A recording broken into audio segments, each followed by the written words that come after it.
Microsoft Word'ın dastlabki asos nomli darsimiz davomlashyotidi. Navbatdagi darsimiz Word'da jadval qistirish yoki sizish.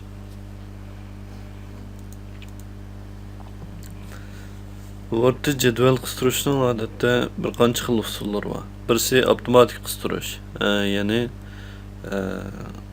kor stollarni doirasini sizib biriplam tanlab biriplam sizish. Yeni bir xil usul kur ve stone sanını kirgizib birib, shuning asosan sizish, yana bu avtomatik sizish. Şimdi yeni bir xil usuli qalam bilan bevosita sizish usuli. Tövende biz bu xil jadval sizish usullarining hammani bir-birlab ko'rib o'taylik. Biz quruq hujjatdan birini ichib oldik. Odatda jadval qistirmoqchi bo'lsak, Word'ninki qistirish tizimligidan jadvalda bir knopka bor. Bunu bassak odatda jadval sizdigan bir qism iqtidorlar bu yerda ko'rinadi.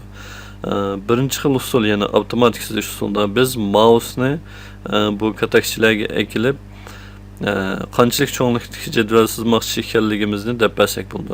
Buningki odatda normal ahvolda 10'da 8'lik jadval sizish bo'ldi, ya'ni 10 qor 8 stolliq. Masalan biz 4 qor 2 qor 2 stolliq bir jadval sizaydi. Yani bu yerden 2 qor 2 stolni tanladik. Jadvalimiz sizildi.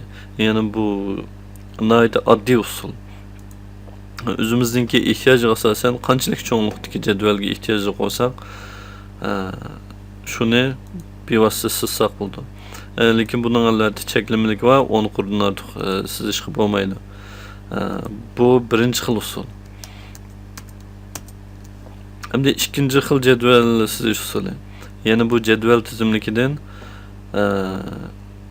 jadval kirgizish, bu a'zoni tanlasak bizga bir dialogram ko'rindi. Bu yerda biz jadvalninki bir qism parametrlarini ko'zib bersak bizga jadval sizib berdi. Masalan, rest sani, yani stone sani, 4 stone, qur sani 10 qur. Shundaq jadvaldan birini sizmoqchi bo'lsak, bu yerga 4 qur 4 stone 10 qur deb yozib bersak, undan keyin ma'qul knopkasini bassak, bu yerga jadvalni avtomatik sizib beradi. Biz faqat buning ichiga o'zimizga lozimli uchurlarni jadvalning ichiga yozsaqlam bo'ldi. Bu ikinci xil usul. Yani ki en ko'p ishlanadigan usulmi shu. Buninki biz faqat bizga qancha qur, qancha stolliq jadval lozim ekanligini bilsak, shuni yozib bersak ham sizga bo'ldi. Endi uchinchi xil usul. Yani qistirish asosiy tizimligidan jadvalni tanlaymiz. Buning ichidan jadval sizish degan bu knopkani tanlaymiz. Bu vaqtda bizningki mouse tilkimiz bir dona qalamni o'sirdiga o'zgardi.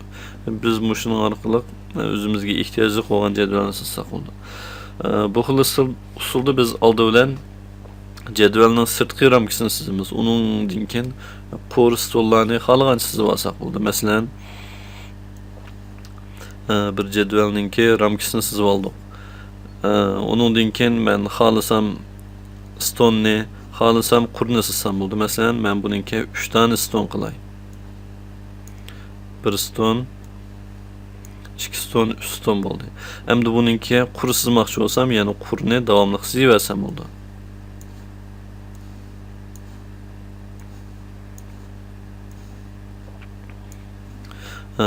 Bu qalam orqali sizish usuli.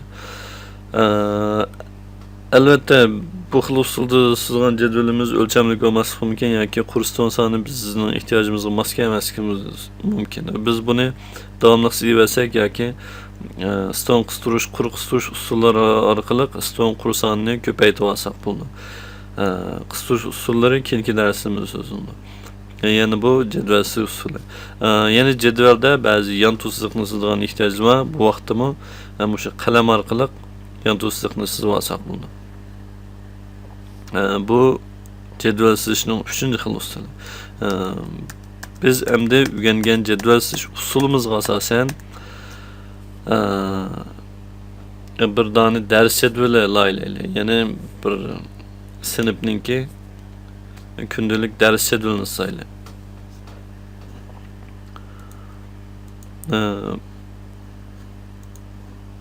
Hozir qalam jadval sizish oltida ekan, men xat yozish uchun buni amaldan qoldirib o'tay. Ya'ni yes knopkasini bosdim. Endi jadvalning temasini yozaylik. Kirgizgichni Uyg'urcha alatga keldik. 2 yillik 2 sinfning dars jadvali. Biz mavzuni qo'ydik. Mavzuni o'ttirg'i to'g'rilaymiz. Endi biz buningki ostiga jadvaldan birini qistirishimiz kerak. Dars jadvali bo'lish uchun odatda bir haftada 5 kun dars o'qildi. Ya'ni kunlarni jadvalning usti quruq yozamiz. Demak 5 tane ustun bo'ldi. Endi bir kunda 6 soatdan dars o'qisa, kursani ders jadvalining 6 qur, ustidagi kunlarni yozadigan bir qur, shuning bilan 7 qur. Stun sonimi 5 kun, ondan bir dona soatni bildiradigan red tartib quri va shuning bilan 6 qur. Biz kursdan kirgizish usuli bilan sizayli. Red ya'ni stun sondan 5 kun, oldida 1 stun, shuning bilan 6 stun. 6 soat ders o'qilsa, ustiga 1 qur olib qolamiz. Shuning bilan 7 qur. Jadvalimiz sizilib bo'ldi. Endi biz bu yerga kerakli uchurlarni yozsak bo'ldi. Masalan, dushanba, seshanba, chorshanba, payshanba, juma. 5 kun yozildi. Endi bu yerga ders soatlarini yozsak bo'ldi. 1-soat, 2-soat, 3-soat, 4-soat, 5-ci, 6-soat. Bizningki ders jadvalimizningki asosiy jadval qurilmasi sizib bo'ldi. Endi biz bu yerga jadvalning ichiga darslarni to'ldirsak bo'ldi. Masalan, dushanba 1-2-soat adabiyot darsi. 3-4-soat algebra darsi. 5-6-soat fizik darsi deganga o'xshash. Bu bo'sh o'rinlarni keyin to'ldirib olsak bo'ldi. Shunga o'xshash. Boshqa kunlarni bir-birlab to'ldirsak bo'ldi. Endi bu yerga yana ozroq uchur yozishimiz kerak. Buning uchun biz bir dona yantoq chiziq chizib oldik. Qistirish, jadval, jadval chizish, yantoq chiziq chizdik.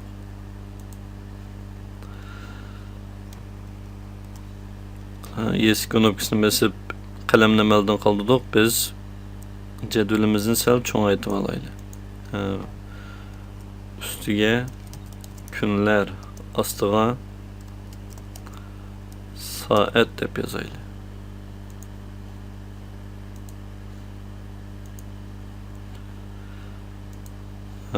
Bu ikki qurninki bir qurni so'lga, bir qurni o'ngga to'g'riladik. Ders jadvalininki asosiy qurilmasi bu shaklda bo'ldi.